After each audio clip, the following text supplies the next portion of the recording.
بسم اللہ الرحمن الرحیم۔ انبیاء کرام علیہم السلام کے فضائل و مناقب۔ حضرت ابو سعید خدری رضی اللہ عنہ بیان کرتے ہیں کہ حضور نبی اکرم صلی اللہ علیہ وآلہ وسلم نے فرمایا، انبیاء کرام علیہم السلام کے درمیان بعض کو بعض پر فضیلت مت دو۔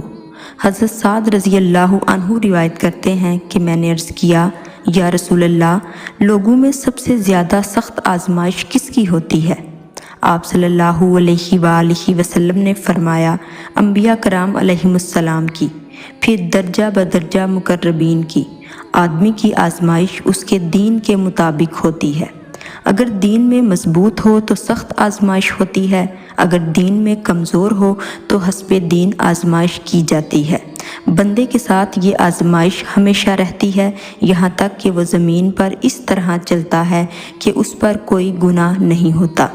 حضرت کعب رضی اللہ عنہ بیان کرتے ہیں کہ بے شک اللہ تعالیٰ نے اپنے دیدار اور اپنے کلام کو حضور نبی اکرم صلی اللہ علیہ وآلہ وسلم اور حضرت موسیٰ علیہ السلام کے درمیان تقسیم فرمایا۔ پس اللہ تعالیٰ نے حضرت موسیٰ علیہ السلام کے ساتھ 2 مرتبہ کلام فرمایا، اور حضور نبی اکرم صلی اللہ علیہ وآلہ وسلم نے اللہ تعالیٰ کو 2 مرتبہ دیکھا۔ حضرت ابو ذر رضی اللہ عنہ ایک طویل روایت میں بیان کرتے ہیں کہ میں نے عرض کیا، یا رسول اللہ، انبیاء کرام علیہم السلام کتنے ہیں؟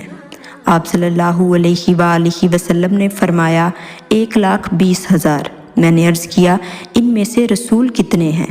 آپ صلی اللہ علیہ وآلہ وسلم نے فرمایا، 313 افراد کا ایک جمع غفیر ہے۔ میں نے عرض کیا، یا رسول اللہ، ان میں سے سب سے پہلے نبی کون ہیں؟ آپ صلی اللہ علیہ وآلہ وسلم نے فرمایا، حضرت آدم علیہ السلام۔ میں نے عرض کیا، یا رسول اللہ، کیا وہ نبی مرسل ہیں؟ آپ صلی اللہ علیہ وآلہ وسلم نے فرمایا، ہاں، اللہ تعالیٰ نے انہیں اپنے دستے قدرت سے پیدا فرمایا اور ان میں اپنی روح پھونکی، اور اس سے پہلے ان سے کلام فرمایا۔ پھر آپ صلی اللہ علیہ وآلہ وسلم نے فرمایا، اے ابا ذر، 4 نبی سریانی تھے، آدم علیہ السلام، شیث علیہ السلام، اخنو یعنی ادریس علیہ السلام، اور یہ وہ پہلے نبی ہیں جنہوں نے قلم کے ساتھ لکھا، اور نوح علیہ السلام۔ اور 4 نبی عربی ہیں، حضرت ہود علیہ السلام، حضرت شعیب علیہ السلام، حضرت صالح علیہ السلام، اور تمہارے نبی محمد مصطفیٰ صلی اللہ علیہ وآلہ وسلم۔ حضرت عبداللہ بن عباس رضی اللہ عنہما بیان کرتے ہیں کہ حضرت آدم اور حضرت نوح علیہ السلام کے درمیان 10 صدیوں کا ایک طویل وقفہ ہے۔ اس دوران وہ تمام لوگ شریعت حق پر تھے۔ پس جب ان میں اختلافات پیدا ہو گئے تو اللہ تعالیٰ نے انبیاء و مرسلین کو مبعوث فرمایا اور اپنی کتاب نازل فرمائی، پھر وہ ایک امت ہو گئے۔ حضرت عبداللہ بن عباس رضی اللہ عنہما اللہ تعالیٰ کے اس فرمان اور اس کتاب میں ابراہیم کا ذکر کر بے شک وہ سچے اور نبی تھے، اس کے بارے میں بیان کرتے ہیں کہ سارے کے سارے انبیاء کرام علیہم السلام بنی اسرائیل میں سے تھے، سوائے 10 انبیاء کرام علیہم السلام کے، اور وہ یہ ہیں: حضرت نوح، حضرت صالح، حضرت ہود، حضرت لوط، حضرت شعیب، حضرت ابراہیم، حضرت اسماعیل، حضرت اسحاق، حضرت یعقوب علیہم السلام، اور سیدنا محمد صلی اللہ علیہ وآلہ وسلم۔ انبیاء کرام علیہم السلام میں سے سوائے حضرت اسرائیل اور حضرت عیسیٰ علیہم السلام کے کسی کے 2 نام نہیں تھے، بس اسرائیل علیہ السلام کا دوسرا نام یعقوب اور عیسیٰ علیہ السلام کا دوسرا نام مسیح تھا۔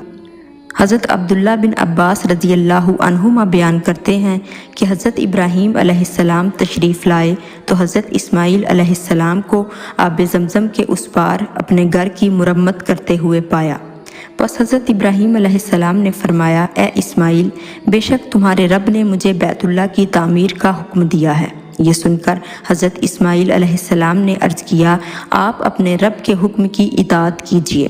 حضرت ابراہیم علیہ السلام نے فرمایا، تم اس کام میں میری مدد کرو۔ راوی بیان کرتے ہیں کہ حضرت اسماعیل علیہ السلام آپ کے ساتھ اٹھ کھڑے ہوئے، سو حضرت ابراہیم علیہ السلام گھر بناتے جاتے اور حضرت اسماعیل علیہ السلام آپ کو پتھر پکڑاتے جاتے، اور دونوں یہ کہتے جاتے، اے ہمارے رب، ہم سے ہمارا یہ عمل قبول فرما، بے شک تو سننے والا اور جاننے والا ہے۔ آج کی ویڈیو میں اتنا ہی، دوبارہ ملتے ہیں ایک نئے موضوع کے ساتھ، تب تک کے لیے اجازت دیجیے، اللہ حافظ۔